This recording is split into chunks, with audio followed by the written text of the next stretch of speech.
because this is Hmm. Walking Dead's drag everything out until the end period, which lasted pretty much the whole show. Which lasted till the end. Yeah. But anyway, I remember it kind of as a joke. I was like, oh, there's the torture chair, like that. And somebody wrote in really offended by that. Oh Like, God. Jason sounded really excited about the possible torture of a woman. And I felt so bad. And I Oh was like, God. oh Oh my God, bless I'm you. so sorry. I was insensitive. And then that person wrote back and goes, it was no big deal. I can't believe you actually responded to me. I'm like, well, thanks for making me I feel don't like care. shit. Jesus. And that person was Robert Kirkman. No, it Was wasn't. Lucy Henny. No, I'm just kidding. It was me. Yay. I It remember was though, I was Robert. thinking about you saying that. I remember being at a panel at a Walker Stalker, or it was an interview we did, but it was Charlie Adlard being interviewed. Mm. And it was the one thing he Or a said he dream you found. had. It was one of those It was a three. dream. It was something. Maybe I made it up. I don't know. It could have happened. It might not have been Charlie Adlard. It might have been my mailman. Who's to say? But he said that was the one part of one of the parts of the comic he found disturbing to write and to Yeah. produce was the Michonne stuff. That and Carl's eye. Although he was like, with Carl's eye, I had just had to do a lot of gnarly research into like medical Yes. stuff. He had to look at pictures of people for all that. Yeah. Yeah. And I remember him being like, oh, yeah, no, no thanks. Yeah. Robert, do we really have to do this?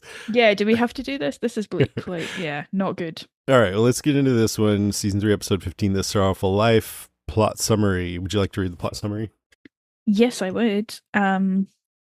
Rick decides to give Michonne to the governor against Herschel and Daryl's judgment.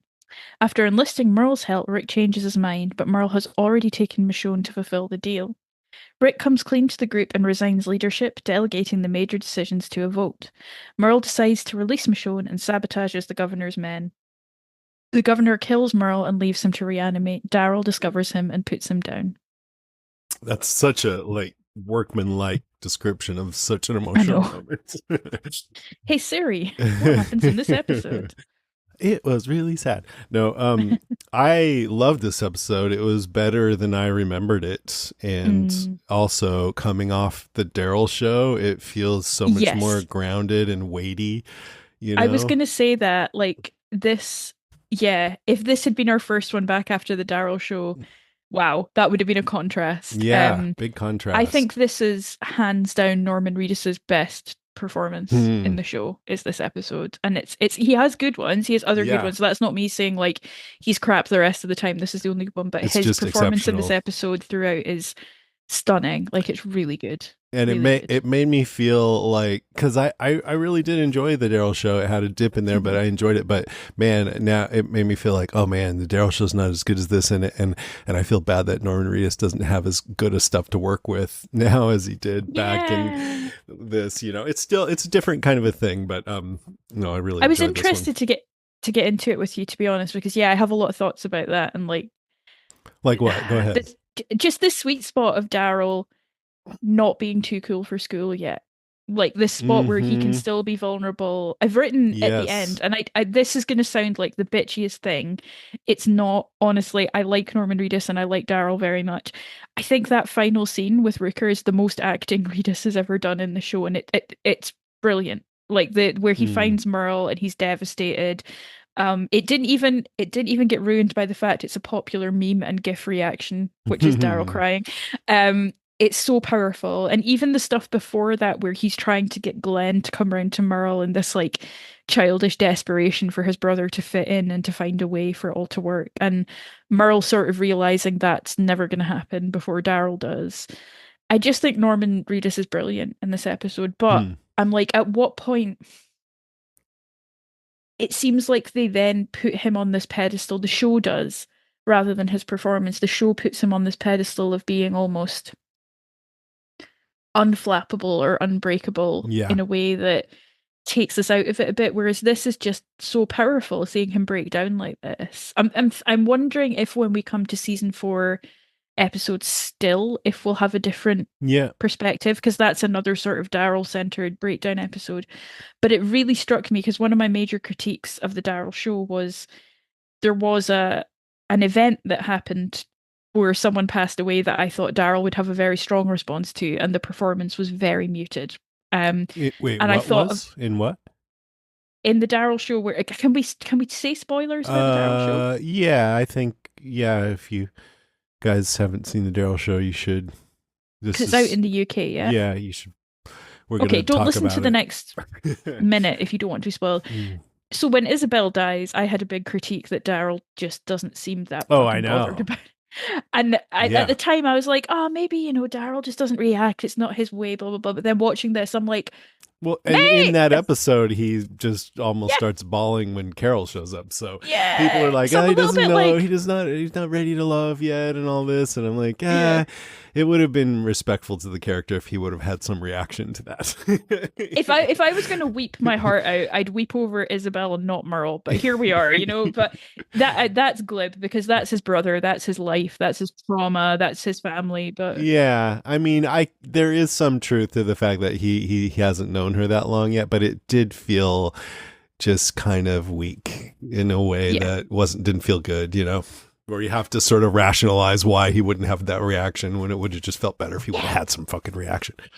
And I feel like in the back of my head, I've always been like, maybe like there are some actors that just don't sell it. Maybe there are some actors who just that's not the kind of acting they do. They're not the kind of actor who's going to do a big emotional breakdown. He sold the hell out of this scene at Oh the end. yeah. It's devastating. Like it's absolutely devastating to watch. I just feel like give Reedus more meaty stuff. Don't Hmm. keep him as this cool guy. Like give him these kind of things because he can deliver them. Yeah, I mean, Daryl, I don't know. I'd love to really be able to get inside Norman Reedus's head about Daryl, because I have felt at times that, well, Daryl can be a bit of a caricature, and that Mhm. Norman Reedus maybe wants him to just come off really cool. Mhm. And so that means that he is, like you said, unflappable, and he talks like this, and he's Yeah. brooding, and it's more interesting to me when he can have more human moments here where we see him kind of fall apart a little bit, and we can Yeah. connect with that, right? That emotion. And Yeah. but I do think he has moments like that throughout the series, though. Yeah. And like you said, when we get to Still, that'll be an interesting one to look at too. Yeah, and losing Carol briefly and being Yeah. reunited. I remember that's a really powerful beat when Hmm. they're reunited again. And I felt very surprised watching the scene again, how raw it was and how emotional. It's great. And I just thought it was great. I thought it was really good, but it made me curious about what's to come in the rewatch, and it made me maybe reevaluate some elements of the Daryl Dixon show where I'm like, maybe we could have dug a bit deeper, or we could have gone a bit Mm. further with his emotional kind of range in that role. Yeah, but I mean, I just thinking about it, not to get too much into the Daryl show, but even in that last episode, I felt some vulnerability there in his Yeah, reactions towards Laurent, and Laurent. so I don't know. I think I've this whole rewatch and the Daryl show has made me reappraise the character of Daryl and like him Hmm. more than I did before. Plus, the way Yeah. that Angela Kang sort of brought him back for me when Hmm. she was showrunner, made him more of a character that I could connect with. Yeah, I mean, one of the very good calls the show made when Andrew Lincoln left was not to promote Daryl to being the main character, to have the ensemble step up. And although Daryl took on more, I mean, literally childcare of Rick's children, um, Mhm. it didn't become the Daryl show at that point, and I think that was very well played. Yeah. And in a point where the show could have really gone in a different direction, I think that was a good decision. We But had Negan there too. He was a big presence. But yeah. can you imagine? Yeah, so I think my first point really is just that Daryl is he's just in a good place in this episode in terms of the character as he is evolving, because he's being a voice of reason to Rick. He's saying like, that's not us, that's not who we are, don't do that with Michonne.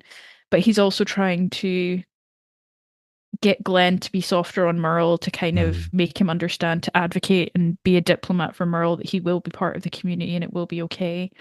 And then we have Dick, sorry, Daryl and Rick That's their moments couple where name. Dick. Dick. I ship Dick.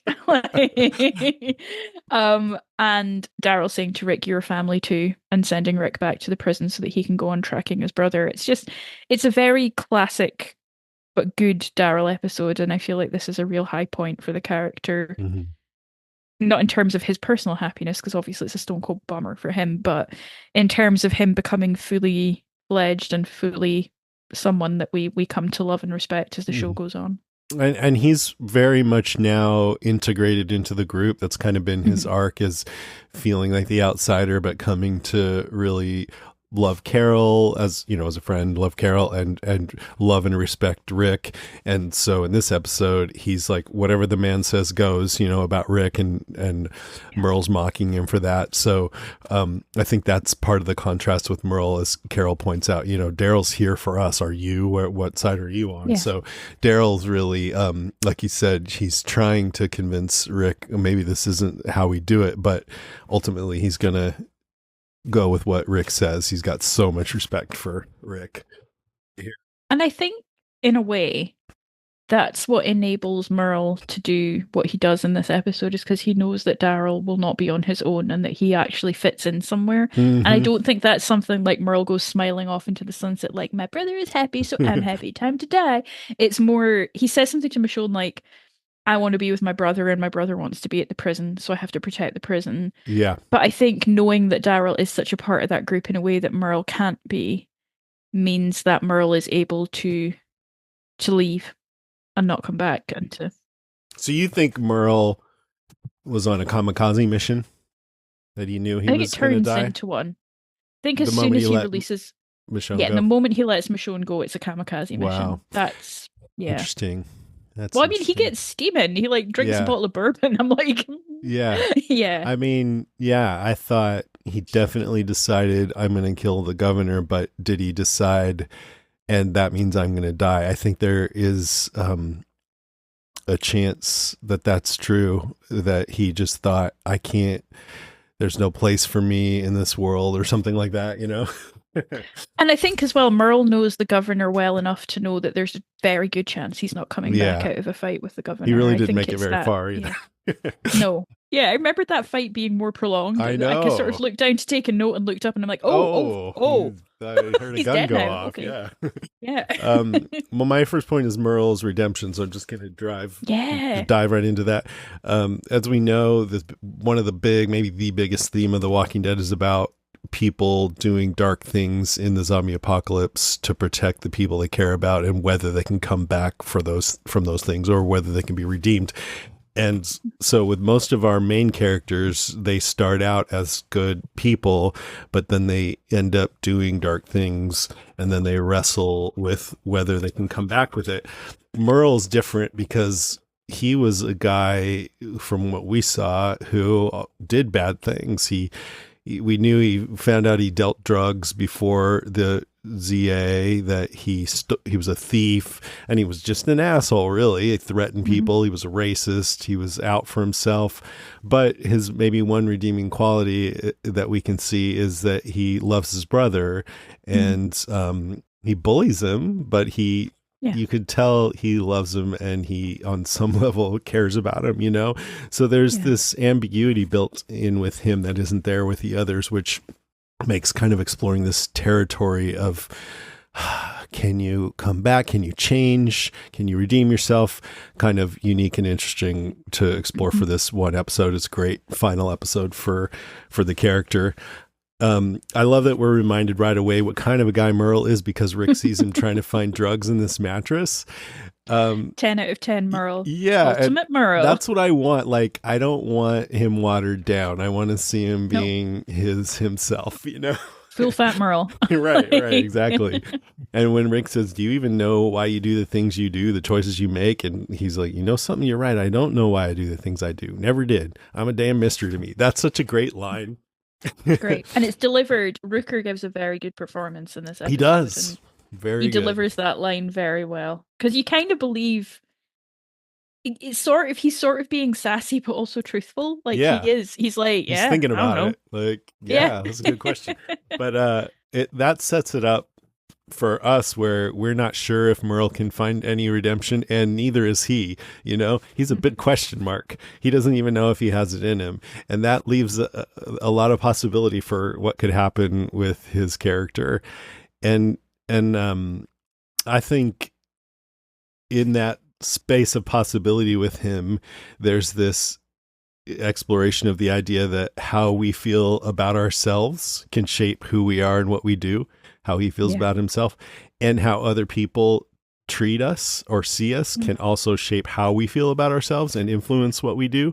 And Yeah. that can go either way. You know, everybody just thinks of Merle as the asshole, and he's like, fine, that's who I'll be, you know? And it's Hmm. sort of, chicken and egg thing. Like he's done some assholeish things, so people see him that way, and that it all reinforces each other.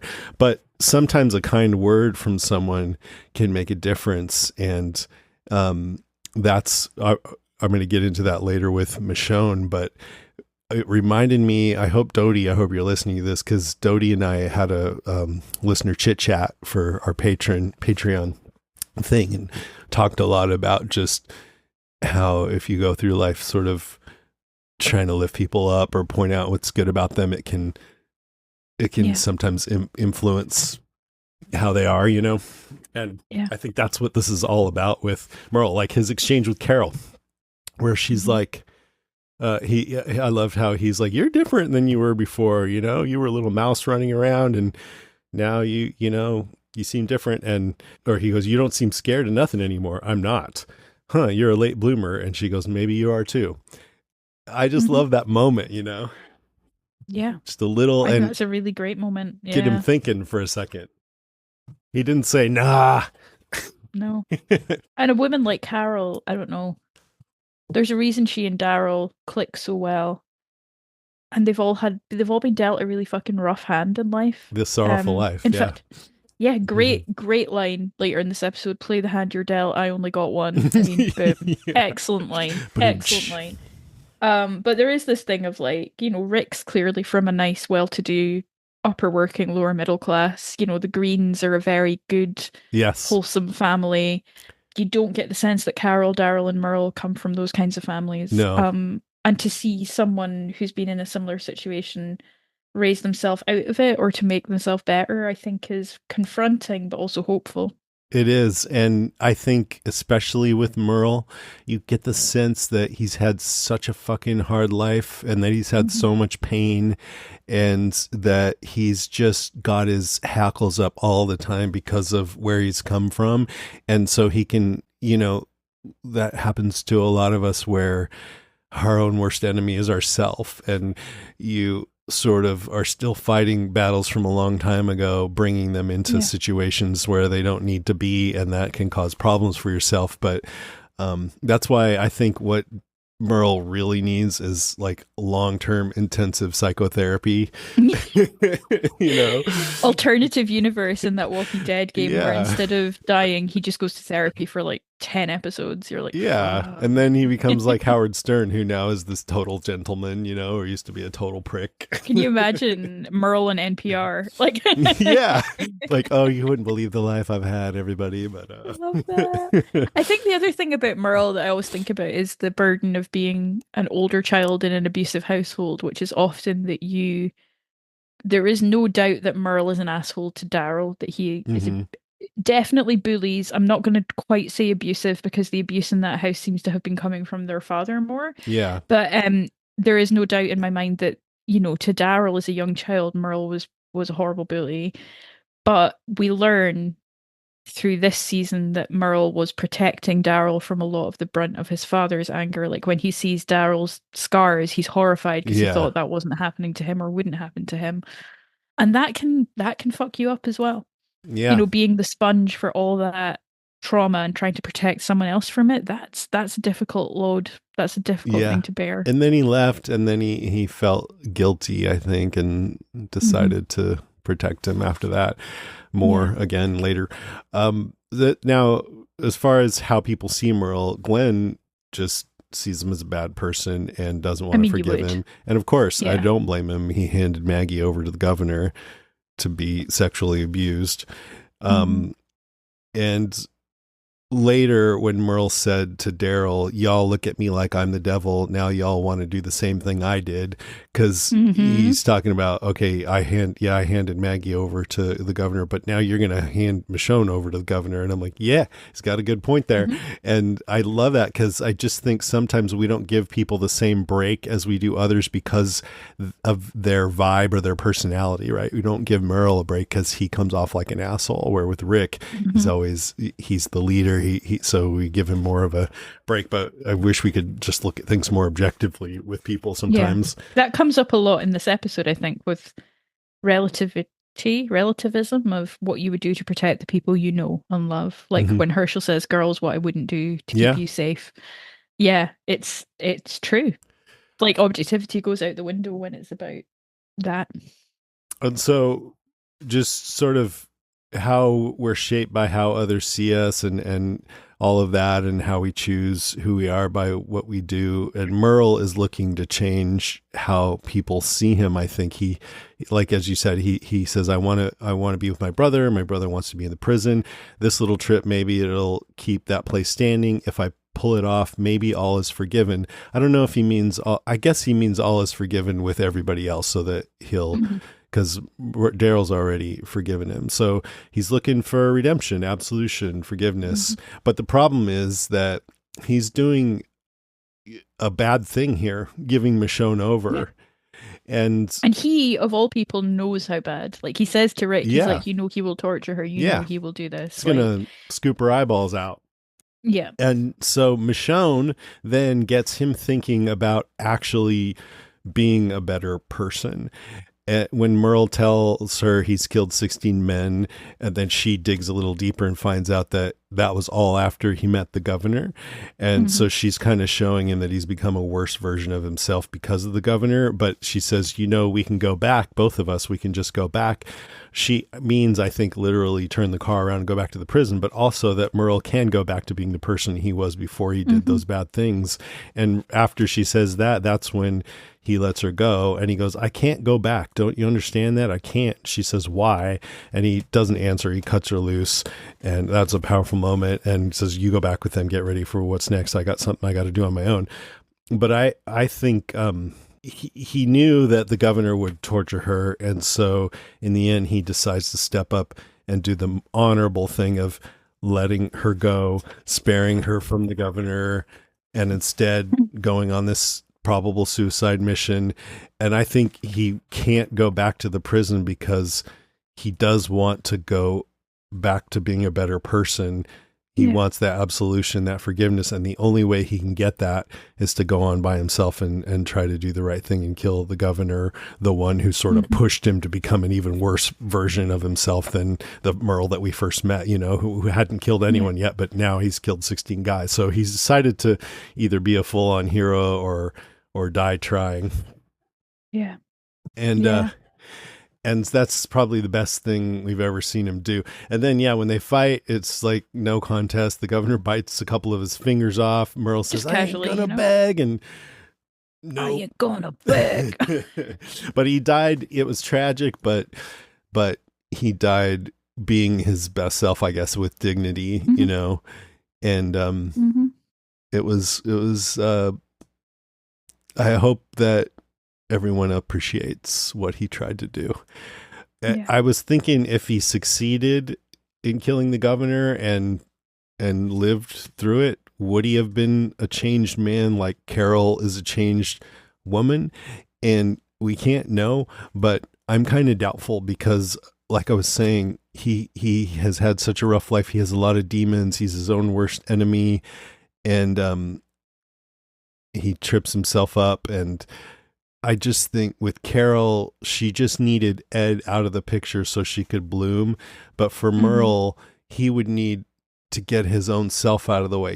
He'd need that extensive psychotherapy. He is So, in his own way a lot, and yeah. that being a mystery to himself, yeah, that lends to that in a huge way. So maybe this, because there isn't an opportunity to get that therapy. Maybe this was the best thing for him. I don't know. Maybe that's too harsh to say. I don't know. It's hard to imagine him coexisting with everyone at the prison. Yeah. it allowed Daryl to have a better life, I guess. Yeah, and if he had just sort of stayed around and become a watered down goody version of himself, I don't think that would have been a very good story. Maybe, I don't know. I It's don't a know. good thing It's they what happened didn't with try Negan. that. I mean, that's what I happened was with going to Negan, say it's a right? good thing Yeah. they didn't try that with any other villains. Oh wait, Yeah, like, that's a good they point. did. Oh Didn't you boy. know that Merle used to coach Little League? I'm like, oh, okay. Hmm. Yeah, no, I agree. I think both Michael Rooker and Norman Reedus give really good performances in this. Everyone in this Hmm. episode is on their absolute top game. Yes. Yeah, I think Rooker is one of the best character Zeds that we see. Hmm. They barely give him any zombie makeup. They keep him very grounded, but it's just that moment where he sees Daryl and the eating noises are just amplified, and it's one of the most powerful turns I think that we see after Sophia, is to see a member of the cast that way. Yeah. And they did that so little, and I've kind of criticized that because it's one of my favorite things about zombies is that someone that you cared about suddenly is this monster, and it's so tragic. But maybe on the other hand, or on the bright side, it is a good thing that they did it so little, where they had someone that we cared about turn into a zombie, because when they Yeah. do it, it's very powerful, you know, like It's a this. nasty, nasty put down as well. Like Daryl really goes Oh for it. He yeah, takes out a lot of rage on him, which I'd forgotten about and is me very too. powerful because that's clearly years of abuse and torment coming out there. Yeah, and it's I think probably um intentional parallel to how Carol was when she had to kill Zombie Ed. Yeah. Same thing, It's just rare. mixed emotions, but a lot of just rage coming out, you know? A very manifesting way of dealing with your trauma, killing it Hmm. literally. I thought the scene with him and Rick is very powerful. Rick almost coming to try and get someone's blessing because Herschel and Daryl aren't giving it, and Rick knows in his heart that it's not good. So he sort of turns to Merle in the way that he might have turned to Shane at one point to get reassurance about a Yeah. brutal decision. And Merle tells it to him like it is about the torture and advises him to get wire, not rope, so that she can't bite her way out. Um, which is just it's just really harrowing. And then there's this scene with Merle and Daryl in. Now, Peter and I had a very long debate about what room it was they were in. Peter thought it was a mail room. I thought it was a generator room, but I don't think it's the generator room because that's where Laurie died. So, whatever room they're in, Daryl and Merle have this conversation about Rick not having the stomach to do what needs to be done. Merle asks that iconic line, "Do you even possess a pair of balls, little brother?" Which I would love on a t-shirt. Um, and Merle points out this idea of needing someone like him to do their dirty work. And while that's he wears it as a badge of pride, it's actually a very sad thing to say that he thinks so little of himself. That he's kind of willing to be treated like that and used in that way, or feels that he's only worth that. So we then see Merle pick up this telephone, and we're like, what's going on there? Obviously, that's what he's going to use to knock Michonne out. So this is like a weird observation. I really enjoy Merle and Michonne together because there is this like playfulness to their interactions. I Hmm. don't know how to describe it. They just have really good chemistry. Yeah. It's almost like she's teasing him Yeah. a lot of the She's time. I chill. can't put my finger on it. She's She's chill. Yeah, she's like not worried. She's just like, Yeah. yeah, this is an interesting situation. I think I have control of it. Let's see what I can do here, kind Mhm. of vibe. But what Denai Guerrera does that's so good is she plays that without playing it like this guy's a fucking dumbass.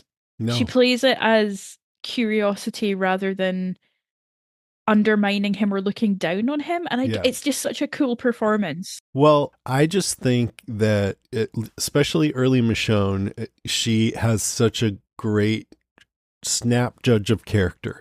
She Yeah. knows the governor right away is a bad guy, right? And when she Hmm. meets Rick and his group, she's like, no, these are good people. And I think right now with Merle, she's looking at him going, he has the capacity to do the right thing here. And I'm going to call Yeah. that out of him. And it's kind of similar to how she was with Rick in The Ones Who Live, where Rick's Hmm. gone off the deep end here, but I'm going to call him to be his better self. And the Yeah. whole interaction, the whole arc here with Michonne and Merle is her nudging him, jabbing at him a little bit to call him into being his better self, and she totally succeeds. He lets her go, Yeah. and yeah. It's a shame they cut the sex scene. I'm joking. I'm obviously joking. Um, there is one point where I did cringe a little bit, which is the optics of this man who we've known to be openly racist kind of leading a woman on a rope, leading a woman of color on a rope is obviously not an amazing thing to see because there's a lot of connotations there with ownership and slavery and whatnot. But I don't think that there is Well, any he's being doubt an asshole. he's being an asshole. Yeah, he's not exactly like they're He's like, and getting this is ready the to hand moment her of over to be glory for tortured. him. Yeah. It's like, yeah, no, this is a low point. Yeah. But yeah, I think there's something so playful in the way that Denai Guerrero plays it, and you see a taste of it. A couple of episodes ago, we spoke about that scene where he says something like "must have been your charisma" or something. I could watch the two of them. I don't know. It's not two characters you think would play well together, but they do. Yeah. They really do. And it's interesting that we've also recognized that Michonne and Rick have chemistry. And I think it's just that Denai Guerrera is good at finding that with her acting partners, maybe, She's so good. She's so good at it. And I just think the whole interactions between them in this episode and even that moment where she really needs him at the motel and she's shouting like Merle and he's like fucking around with the car. Oh, it's just so that's tense, man. Imagine being tied up and Yeah. unable to protect yourself. And obviously Michonne still kicks ass. And we see that Merle actually uses the katana, which I'd forgotten about. Yeah, that was And interesting. I did vaguely remember that that katana is actually what kills Herschel in the end, which is Oh the yeah, bummer. with the zombies was the only time Michonne really looked scared, you know, Yeah, because it was terrifying. threatened. Yeah, but other than that, with Merle, she seemed to eh, have this vibe like she had a handle on it. And I forgot that she bumps into Daryl on her way back, and Daryl says, "Don't let anyone come after me." Hmm.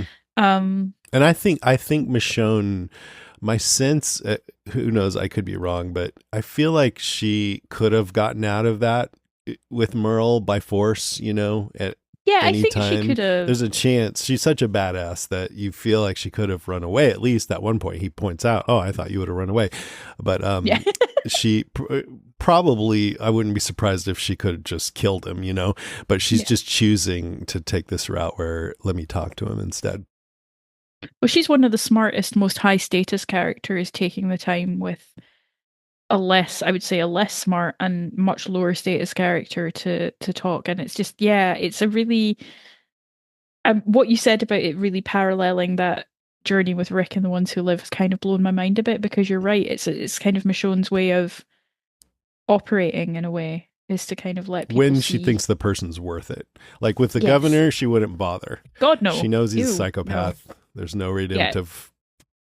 we're done here. Yeah. But then it made me remember because she's such a good judge of character here, and that made me remember a storyline with her friend Jocelyn, who comes Oh back. my God, Jocelyn. And she invites her into Alexandria, and I forget the details, but it ends up that Jocelyn's a psycho with a bunch of killer children, and Child they army, yeah, lure standard. Daryl and Michonne out and end up scarring them, and she kills Jocelyn and has to kill all those kids. And after that, she decides not to let any strangers into Alexandria anymore, and that leads to discord between Alexandria and the other communities because Michonne is just very closed off. And I mean, maybe that's because she's like, man, I thought I was a good judge of character, but I just don't know anymore. I can't trust myself, so I just have to block everyone out.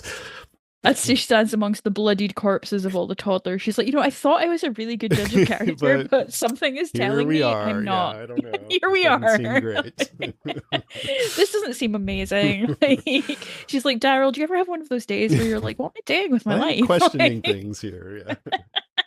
Ugh, that was horrible. I wish they never had that storyline. I don't know. That storyline awful. was dumb. Oh my God. Oh, that was a classic example of like, oh, we want to give you like a cool scar with a backstory. Yeah. And then the backstory is going to be, and it's like, no, the backstory is terrible. Like, don't, yeah, awful. I'd rather she just like accidentally scrape herself against a tree or something. Yeah, she's like, funny story. I fell on a cattle brand. Like, don't. And then But yeah, Daryl fell on the everything. same one. Yeah, we fell and then Daryl tried to save me, and he fell on it as well. What do you know? Like, that final kind of violent shootout at the grain store is great. There's lots happens. Merle takes a good few men down, including Tyrese and Sasha's friend. Is it Ben, the kid? Yeah, Ben and Alan, right? I think that's right. Yeah, I think Ben is taken down by Merle. He's shot in the shoulder, which is going to have some repercussions for everyone's favorite character, Alan. And yeah, it all ends. I ain't going to beg. I ain't begging you. And then, yeah, that final silent scene where Daryl comes and we get the meme in the wild of Daryl crying. Just a horrible, horrible situation, but wonderfully acted and super, super powerful. Something I don't feel I appreciated enough in the first run of the show, and I do now. Yeah. Yeah, me too.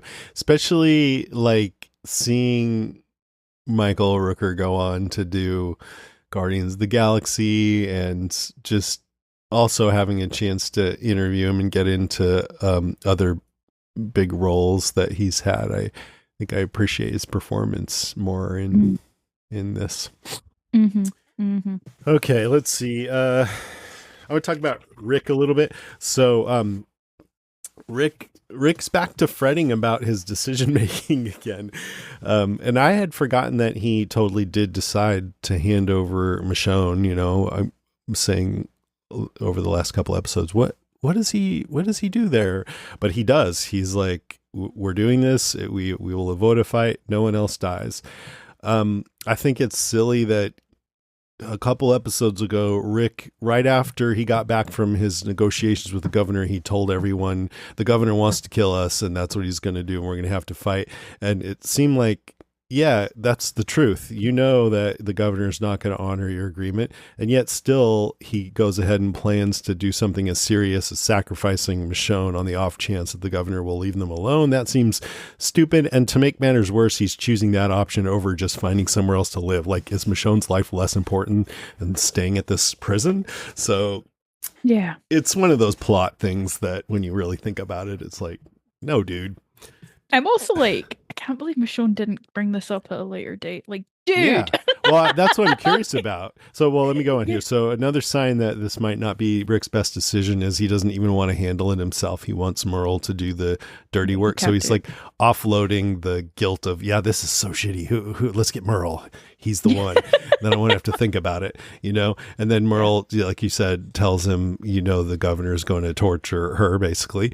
And I think, I was sort of like, why is Merle telling him this?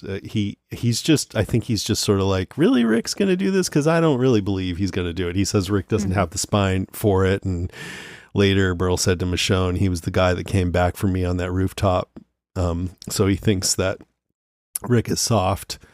But as far as Michonne, I mean, Michonne knows that Rick changed his mind. Did this.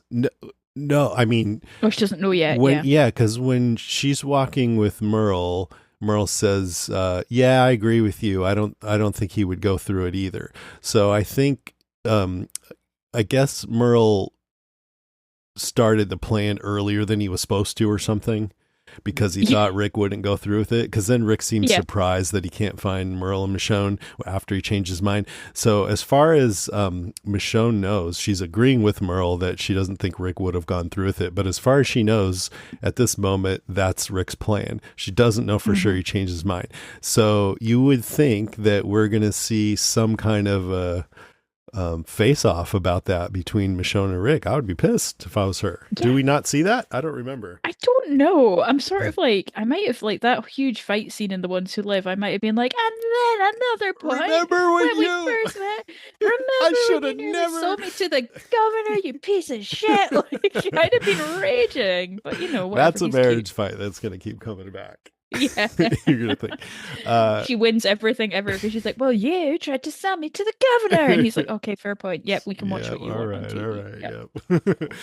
So then Rick sees Ghost Lori again, and Ghost Lori.